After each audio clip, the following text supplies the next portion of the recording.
नमस्कार, मैं रवीश कुमार। आज हम उस खबर का विश्लेषण करेंगे जो 7 समंदर पार से आई है, लेकिन उसका असर आपके घर के बजट और भारत की सुरक्षा पर पड़ने वाला है। अमेरिका में डोनाल्ड ट्रंप की वापसी के संकेत मिलते ही दुनिया की भू राजनीति यानी जियोपॉलिटिक्स बदल गई है।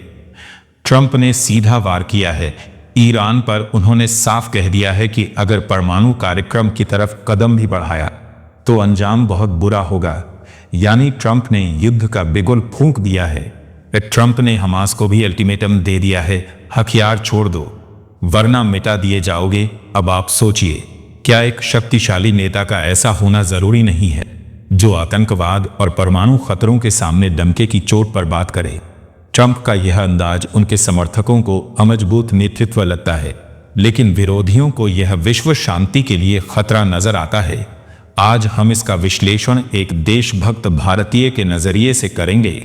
आगे बढ़ने से पहले एक छोटी सी अपील है, अगर आप राष्ट्रहित की इस पत्रकारिता को पसंद करते हैं तो इस वीडियो को लाइक और शेयर जरूर करें। कमेंट में बताएं कि क्या आप ट्रंप के इस कड़े तेवर का समर्थन करते हैं, और हाँ, हमारे चैनल को सब्सक्राइब करें ताकि आप तक सच का विश्लेषण रोज पहुंचता रहे। अब बात करते हैं आपके और हमारे भारत की। एक सच्चा देशभक्त हमेशा यह सोचता है कि बाहर की लड़ाई का मेरे देश पर क्या असर होगा। ईरान हमारा पुराना मित्र है, चाबहार पोर्ट में हमारा बहुत बड़ा हित है। अगर वहां युद्ध छिड़ता है तो कच्चे तेल की कीमतें आसमान छूने लगेंगी, यानी आपकी गाड़ी का पेट्रोल और आपकी रसोई की गैस महंगी हो सकती है। लेकिन यहाँ भारत के लिए एक अवसर भी है। भारत आज दुनिया की 5वीं बड़ी अर्थव्यवस्था है। हमारे पास प्रधानमंत्री मोदी जैसा नेतृत्व है जो दुनिया के सामने अपनी शर्तें रखना जानता है। हमें अपनी विदेश नीति को ऐसा रखना होगा कि तिरंगा भी ऊंचा रहे और हमारे व्यापारिक हित भी सुरक्षित रहें। हम विश्व गुरु तभी बन सकते हैं जब हम युद्ध की आग में जलती दुनिया को शांति का रास्ता दिखाएं। लेकिन अपनी शक्ति को कम किए बिना हमास को दी गई चेतावनी उन ताकतों के लिए एक कड़ा संदेश है जो आतंकवाद के दम पर दुनिया को डराना चाहती हैं। भारत ने खुद आतंकवाद का दंश झेला है, इसलिए हम समझते हैं कि जब तक सीमाएं सुरक्षित नहीं होंगी तब तक देश प्रगति नहीं कर सकता। ट्रंप की चेतावनी सिर्फ शब्दों का खेल नहीं है, ये आने वाले समय में एक बड़े वैश्विक बदलाव का संकेत है। तैयार हो जाइए, क्योंकि तेल की कीमतें हों या शेयर बाजार, आने वाले दिनों में बहुत कुछ हिलने वाला है। लेकिन एक भारतीय के तौर पर हमें गर्व होना चाहिए कि आज हम उस स्थिति में हैं जहां दुनिया के फैसले हमारे बिना अधूरे हैं। अब हम इस चर्चा को कूटनीति के तराजू पर तौलते हैं।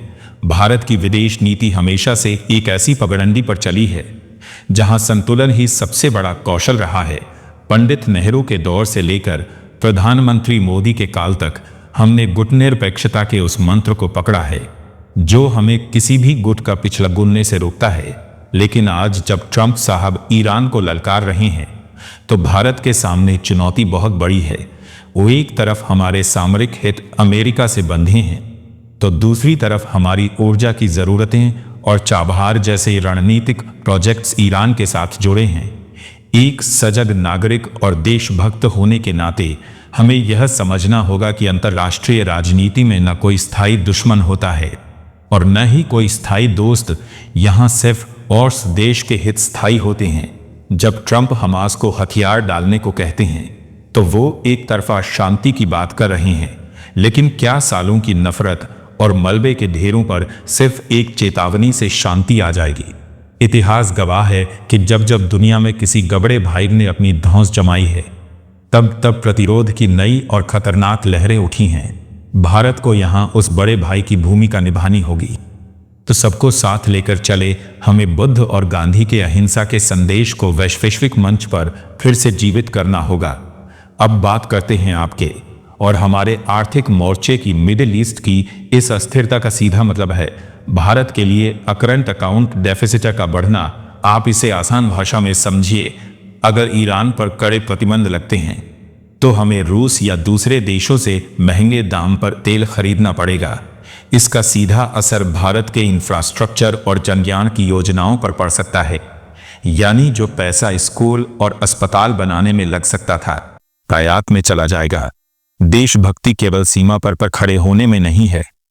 असली देशभक्ति देश की अर्थव्यवस्था को बाहरी झटकों से बचाने की समझ रखने में भी है। हमें अपनी कूटनीति को इतना पैना करना होगा कि अमेरिका की नाराजगी भी न झेलनी पड़े और ईरान के साथ हमारी झटकों व्यापारिक रास्ते भी खुले रहें। यह नहीं ट्रंप का यह बयान आने वाले तूफान की ट्रान की दस्तक है, यह आने वाले तियाफान की पहली दस्तक होगा, क्योंकि जब हाथी लड़ते हैं तो हमेशा घास ही कुचली जाती है और इस वैश्विक अखाड़े में आम इंसान ही वो घास है। हमें यह सुनिश्चित करना है कि शांति की बात केवल बड़े कमरों की मेजों पर ना हो, बल्कि वह जमीन पर भी दिखे। आज का विश्लेषण यही कहता है कि दुनिया पल रही है और भारत को इस बदलती दुनिया में अपनी शक्ति का सही इस्तेमाल करना होगा। हमें सिर्फ दर्शक बनकर नहीं बैठना है, हमें खिलाड़ी बनकर अपनी शर्तें तय करनी होंगी।